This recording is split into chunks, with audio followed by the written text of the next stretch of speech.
tener también ramas colaterales. Van a ser las ventriculares o diagonales derechas e izquierdas, y van a ser las ramas septales. Las ramas ventriculares o diagonales van a tener una característica, que van a dar ramas recurrente derecha, de right en inglés, me dio pereza escribir lo otro, y recurrente izquierda. Cada una es anastomosa con la marginal que le corresponde. Luego tenemos las arterias septales. En número de 8 a 15 hay dos que van a estar irrigando a los 2/3 anteriores del septo interventricular. Existen dos arterias de volumen considerable que merecen importante mención. La primera es la arteria coronaria interna, que se va a anastomosar con la primera septal posterior para irrigar al nódulo auriculoventricular. Y la segunda va a ser la límbica derecha de Gross, que esta va a estar encargada de irrigar a la rama derecha del haz de His. Dicho esto, podemos pasar al siguiente tema, a la arteria coronaria derecha. Como pueden observar en la imagen, la arteria coronaria derecha va a tener su origen en el seno de Valsalva anterior derecho. Aquí vemos los tres senos de Valsalva: anterior derecho, anterior izquierdo y posterior. En su primera porción, la arteria coronaria derecha se va a encontrar oculta por una masa adiposa ya descrita, conocida como la masa adiposa preaórtica de Concato. Además de esto, se encuentra cubierta por la orejuela derecha. Por ende, para poder observar en el órgano a la arteria coronaria derecha, debemos levantar o apartar hacia un lado esta orejuela. Luego, la arteria coronaria derecha se aloja en el surco coronario o surco auriculoventricular, se hace posterior y termina como arteria interventricular posterior en el 70 u 80% de los casos. Ya veremos algo posteriormente, algo que se llama dominancia, codominancia y superdominancia, que es muy sencillo, pero eso luego lo explicaremos. Durante todo su trayecto, la arteria coronaria va a dar colaterales para la aurícula y colaterales para el ventrículo.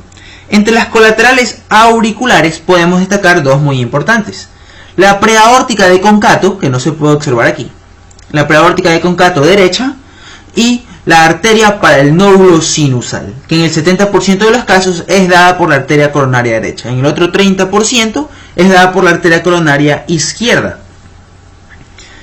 cuando la arteria coronaria izquierda se hace dominante. Pero eso luego explicaremos, no se preocupen. Y en casos excepcionales, esto ya los mencionamos en el vídeo del sistema canonictor del corazón, que hubo un caso en el que se encontró que la arteria del nódulo sinusal provenía de la arteria bronquial izquierda. Muy raro de hecho, pero bueno, sigamos. Como mencioné, la arteria coronaria derecha se aloja en el surco auriculoventricular o surco coronario y termina en el surco interventricular posterior, en el 70 u 80% de los casos. Durante todo su trayecto, la arteria coronaria derecha va a dar colaterales auriculares y colaterales ventriculares. Entre las colaterales auriculares más importantes, la preaórtica de Concato y la arteria del nódulo sinusal. Entre las ventriculares, que las podemos observar en la imagen de la izquierda, más importantes, tenemos la arteria adiposa de Vieussens derecha, que esta se va a anastomosar con la adiposa de Vieussens izquierda. Aquí lo podemos observar, esta es la derecha, abrazando al tronco de la arteria pulmonar. Esta arteria adiposa de Vieussens derecha se anastomosa con la izquierda para formar el círculo de Vieussens. Otra rama ventricular de las colaterales muy importantes a mencionar va a ser esta rama bastante desarrollada y larga que recorre el borde derecho del corazón, conocida como la arteria marginal derecha. Esta arteria marginal derecha se va a anastomosar con la arteria recurrente derecha, rama de la interventricular anterior, rama de la coronaria izquierda. Ojo que hago mucho énfasis en esto de las anastomosis, ya que, como veremos al final, existen de 6 a 7 anastomosis de estas arterias coronarias alrededor del corazón, que le forman un verdadero esqueleto vascular. Luego, esta arteria, después de dar las ramas colaterales auriculares y ventriculares, se aloja en el surco coronario, se hace posterior, y a esta altura, acá atrás, emite una rama conocida como la retroauricular de Mochet, que se va a anastomosar con la arteria circunfleja, en el caso de que exista una dominancia de parte de la coronaria derecha. Ahora señalaremos unas arterias de manera rápida: adiposa de Vieussens, arteria del nódulo sinusal, arteria marginal derecha. Pasemos al siguiente. Tenemos ahora la rama terminal de la coronaria derecha, en el 70 u 80% de los casos, repito. Esta es la interventricular posterior. Aquí dibujamos el surco interventricular anterior, le armamos un esqueleto del corazón de nuevo, una imagen esquemática y hacemos desaparecer el corazón. Tenemos aquí aurícula derecha, atrio izquierdo, ventrículo izquierdo, tabique interventricular. Ven aquí cómo nace la arteria interventricular anterior, rama de la coronaria izquierda. Aquí vemos cómo nace la arteria coronaria derecha, ¿no? Se aloja en el surco coronario, la arteria coronaria derecha, se aloja en el surco coronario, se hace posterior y se encuentra a esta altura, ¿no? Al surco interventricular posterior. Ahí está dibujado el surco interventricular posterior, que también lo pueden ver en esta imagen. En el caso de que la arteria coronaria derecha de la interventricular posterior, esta arteria interventricular posterior va a dar ramas ventriculares, que están dibujadas aquí. Va a dar ramas ventriculares para la cara posterior de ambos ventrículos. Como ya mencioné, a esta altura emite esta arteria, marcada del número 3 en la imagen de la derecha, conocida como la retroauricular de Mochet, que se va a anastomosar con la arteria circunfleja o aurículo-ventricular izquierda. Además de estas ramas ventriculares, la arteria interventricular posterior o descendente ventricular posterior va a dar ramas septales. Recordemos que estas ramas septales, también dispuestas en número de 8 a 15, van a irrigar el tercio posterior del tabique interventricular y van a terminar anastomosándose con las septales anteriores. Eso es todo en cuanto a coronaria derecha. Luego, ¿qué tenemos? Tenemos un resumen de esta arteria coronaria. Como dijimos, ramas colaterales, tenemos las auriculares, la más importante, la arteria del nódulo sinusal. Ramas ventriculares, adiposa de Vieussens, esta preórtica de Concato puede ser considerada como ventricular o auricular.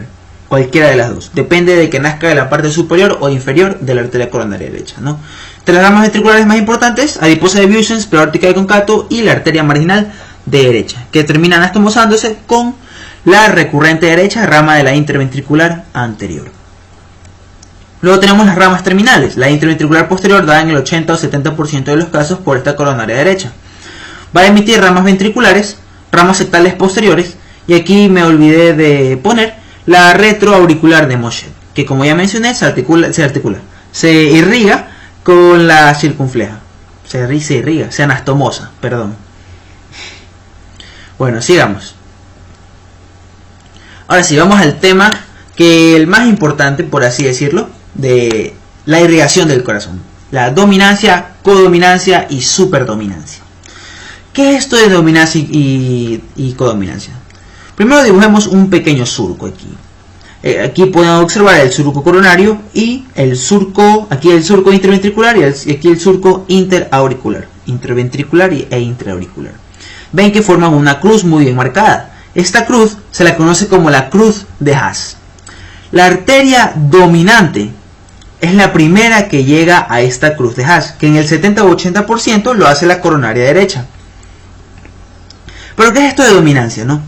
La arteria dominante va a ser la arteria que va a estar encargada de irrigar la parte posterior del corazón. En el 70 o 80% de los casos, esta va a estar dada por la coronaria derecha. Va a llegar primero a la cruz de Haas, va a emitir su ramo retroauricular de Mochet para anastomosarse con la circunfleja y luego emite su arteria interventricular posterior, la cual se anastomosa al final con la interventricular anterior a nivel del vértice del corazón. Eso lo tenemos que tener siempre presente.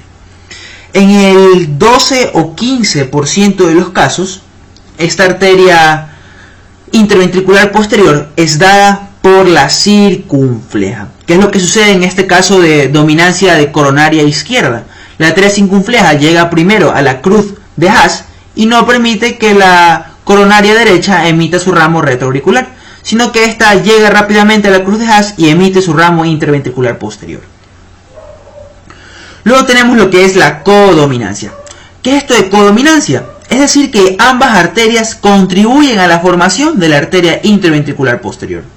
Esto sucede en el 5 o 7% de los casos. ¿No? Tenemos dominancia de parte de la coronaria derecha en el 70-80% de los casos. Dominancia por parte de la coronaria izquierda en el 12 o 15% de los casos. La codominancia, cuando las dos arterias llegan al mismo tiempo a la cruz de Haas, sucede en el 5 a 7% de los casos. Y aún en casos mucho más excepcionales existe una superdominancia. La arteria coronaria derecha llega rápidamente a la cruz de Haas y sobrepasa sin dejar que la circunfleja se haga medial, ¿no? Se anastomosa inmediatamente con ella, y luego emite su rama interventricular posterior. Pero esta solamente sucede en el 2 o 3% de los casos. Es muy importante grabarse estos porcentajes, ya que es lo que generalmente toman los profesores, ¿no? Entonces, eso es en cuanto a dominancia, codominancia y superdominancia. La dominancia se da por la primera arteria que llega a esta cruz de Haas y emite la interventricular posterior, de donde a veces va a nacer también la arteria del nódulo sinusal. Ahora, vamos al último tema, la anastomosis coronaria. Durante todo el vídeo he hecho énfasis a estas anastomosis que existen entre las arterias. Vamos a mencionar una de ellas. Son en total de 6 o 7. La primera que podemos encontrar aquí, estas arterias muy delgadas, son las arterias adiposas de Vuesens o las arterias del cono arterial, que forman el círculo de Vuesens. Ahí tenemos una anastomosis. La otra, que no se puede observar en esta imagen, es la anastomosis que existe entre las arterias preaórticas de Concato. 2 tenemos. La tercera se da entre las arterias recurrente derecha y la arteria del borde derecho del corazón. Ahí van 3. La cuarta se da entre la arteria recurrente izquierda y la arteria del borde izquierdo del corazón. Ahí ya van 4. La quinta se da entre las arterias septales anteriores con las posteriores. Ojo con lo que estoy mencionando.